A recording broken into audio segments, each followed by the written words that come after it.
Hello, good morning. So ngayon on the way tayo sa Hot Spring National Park. Pero bago niyan, tingnan nyo nga naman yung ganda ng tanawin or yung ating scenic drive. So ayan, grabe ang ganda ng mga bahay, yung lake, kaya sobrang ganda ng view talaga dito. But anyway, itong Hot Spring National Park ay located dito sa Garvan County, Arkansas. At itong national park na ito ang pinakamaliit na national park dito sa US, based sa kanyang area or yung kanyang sukat. At ito din ang pinaka-oldest na park maintained by the National Park Service. Kaya dahil dito, noong April 2010, sila yung unang nakatanggap ng US Quarter bilang parte ng American Quarter Coins Series. Anyway, pagdating naman sa parking area, pag nakarating ka na doon, may mga designated area wherein magbabayad ka sa iyong parking. Alam mo ba, ilan sa mga katutubong Amerikano noong early 20th century ay naniniwala na kapag ininom mo itong tubig dito sa hot spring ay meron itong taglay na nakapagpagaling sa anumang karamdaman. Sobrang init pala niya. Yan. It's super hot. Yan. Parang boiling water. Pero matolerate mo naman yung init niya. So, itong tubig pala dito ay safe inumin hanggang ngayon dahil nga sa sobrang init ng tubig, yung mga harmful bacteria ay namamatay at saka nakamonitor ito based sa US standard kaya safe itong inumin, kaya maraming tao ang pumupunta dito para kumuha ng tubig para inumin nila o dadalhin nila pauwi sa kanilang bahay dahil nga based sa history dito sa lugar na ito na yung tubig doon sa hot spring meron siyang healing ingredients. So anyway, ito pa yung kanilang mga thermal water. Ayan, ito hindi ito pwedeng inumin kaya meron silang designated area kung saan ka pwede kumuha ng tubig. Kaya hindi ka basta-basta kukuha na lang ng tubig dito kasi hindi mo nga alam kung pwede ito or okay. So ayan, itong tubig pala dito, yung sprinkled ng tubig, matolerate mo naman siya kasi nga hindi naman siya super init. Pero syempre, nakakatakot pa rin i-touch yung tubig niya. Although merong designated area dito, kung makikita nyo dyan sa screen, yan yung mga area na pwede nyong i-touch yung mga tubig. So, ayan.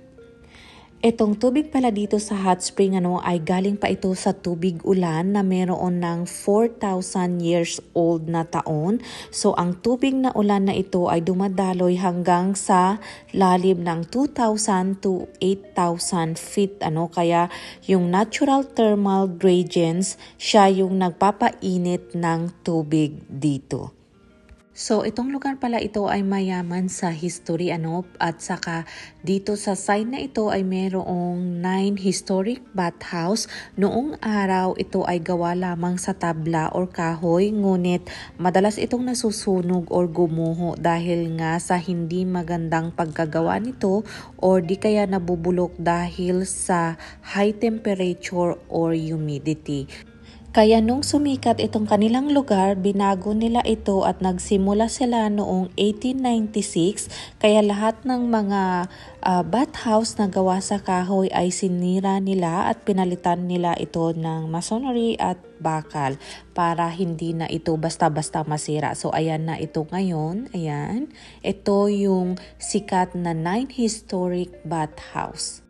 So, itong Lamar Bathhouse pala, nung ginawa nila ito, ang construction cost nito ay umabot ng 130,000 US dollar. Tapos, naging open ito sa public noong 1923 and then niremodel nila itong building na ito noong 1931 pero nag-close din ito noong 1985. So, ngayon, itong Lamar Bathhouse ay ginawa na nila itong park official store So, pwede kang pumasok doon sa loob. Next, itong Backstaff Bathhouse. Actually, ito na lang yung isa sa dalawang natirang bathhouse dito sa hot spring. Actually, nung ginawa itong building na ito, ang construction cost niya ay nasa 125,000 US dollar. Ito ay open sa public noong 1912 at niremodel nila ito noong 1921, 1925 at 1953. So ngayon, ito ay open pa rin sa public. At ito na lang yung natirang bathhouse na nag-o-offer ng traditional bathing experience dito sa hot spring. So if ever gusto mo ma-experience yung kanilang traditional bath na ino-offer dito, so pwede mo makita sa kanilang official website yung kanilang rate at saka yung kanilang schedule. Syempre kailangan mo mag-appointment, 'di ba? So next, itong Ozark Bathhouse. Ang construction cost pala nito ay nasa $93,000 US. Ito ay open sa public noong 1922, tapos niremodel nila ito noong 1927 at 1941. Pero nag-close ito noong 1977, pero ngayon inopen na nila ito at ginawa na lang nilang cultural center wherein naka-display dito yung mga artwork at saka yung gallery space, ika nga. Itong Quapaw Bathhouse, actually ito na lang yung pangalawa sa natirang bathhouse dito sa Hot Spring. Actually, yung construction cost nito ay nasa $214,837 US.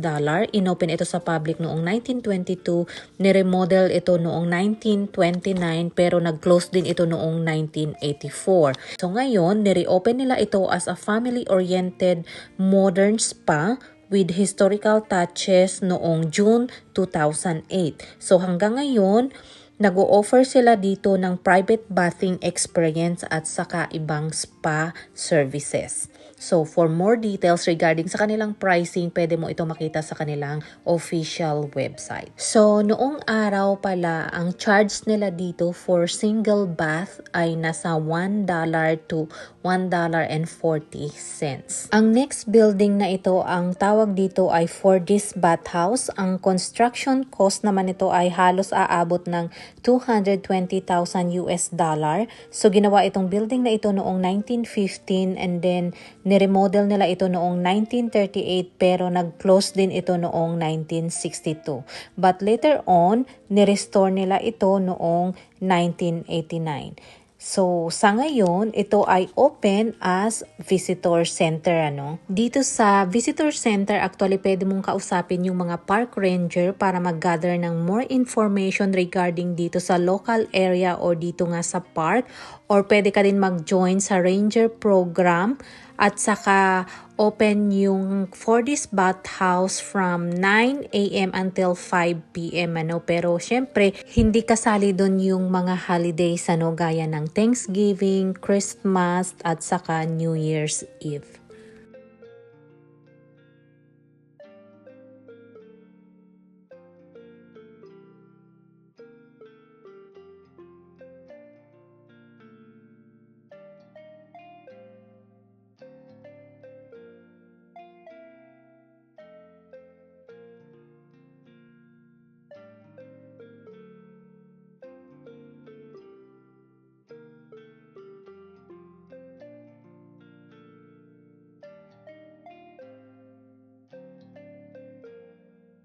Ito naman ang Morris Bathhouse. Actually, ang construction cost nito ay umabot ng $130,000 US.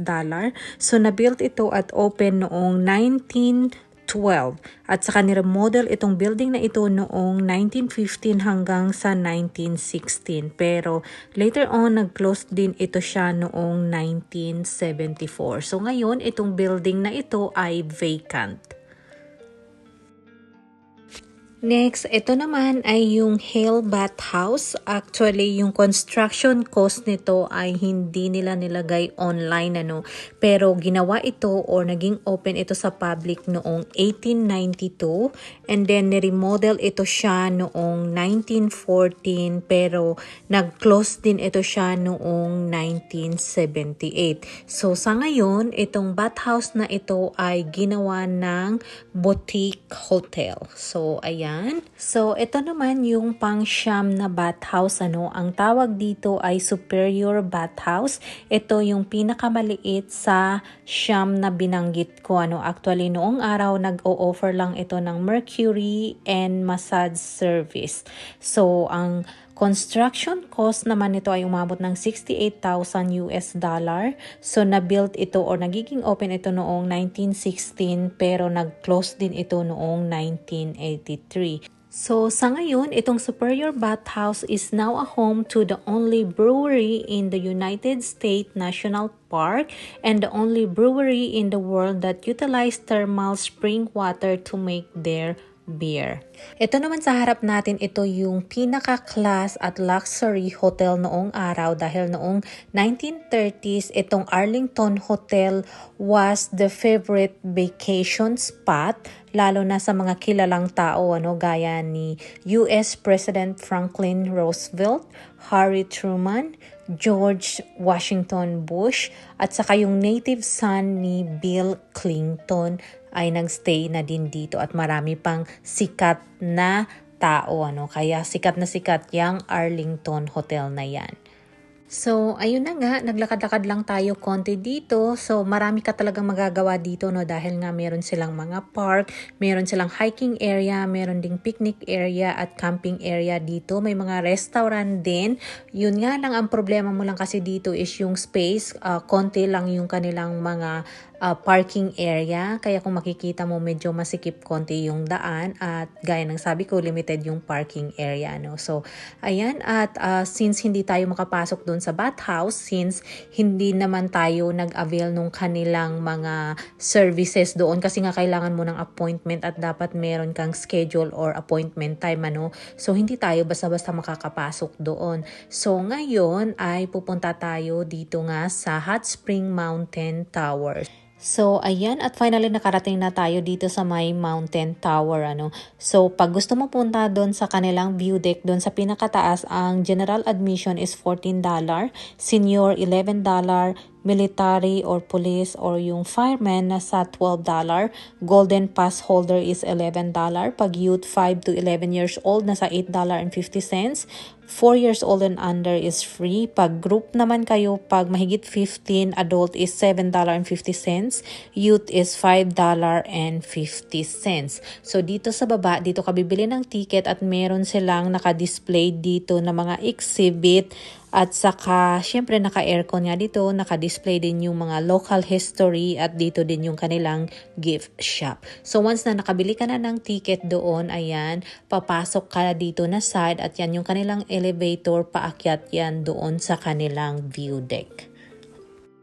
Alam mo ba, pangatlong tower na ang tinayo dito sa lugar na ito, ano, dahil yung mga unang tower na pinatayo dito ay nasunog dahil nga gawa lang ito sa kahoy at nung tinamaan ito ng kidlat kaya ayun nasunog siya. Kaya noong 1906 pinatayuan nila ito ng bago na gawa sa steel yung tower at meron na silang nilagay na elevator para makarating ka sa pinakataas or doon sa kanilang observation deck, ano.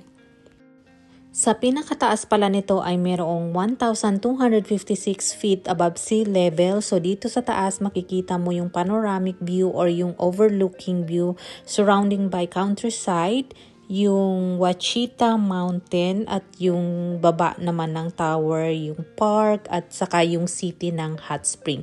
So ayan, sobrang ganda ng overlooking view talaga dito. Open pala itong Mountain Tower November to February 28 from 9 a.m. until 5 p.m. Pag March 1 to October 31 naman ay open sila ng 9 a.m. until 8 p.m.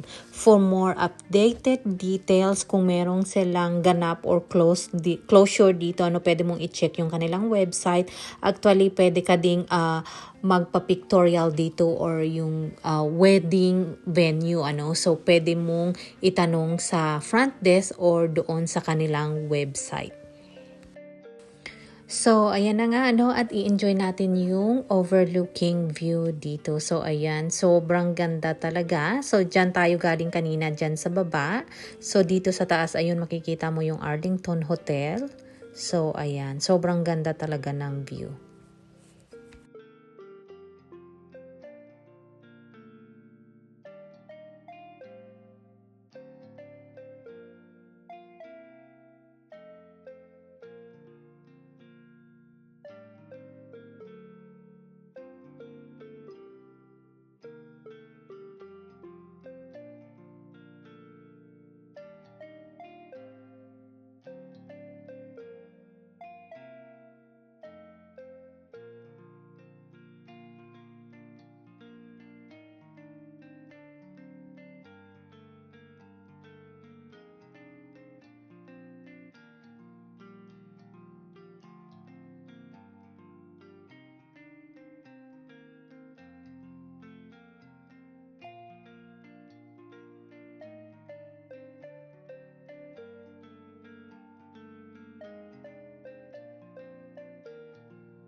So, ayun na nga at patapos na tayo dito, kaya pababa na tayo at pauwi na tayo sa bahay ng aking sister-in-law. Actually, kasama namin sila pero nandun lang sila sa baba dahil nga ilang beses na nila ito nakita. So, inikot lang nila kami dito or pinasyal lang kami. So, ayan. So, wala kami masyadong lakad-lakad ngayon kasi medyo hirap na silang maglakad kaya mga light gala lang yung ginawa natin ngayon. So, ayan. So, I hope you enjoy my video. Please do like, share, and subscribe to my channel for more incoming video.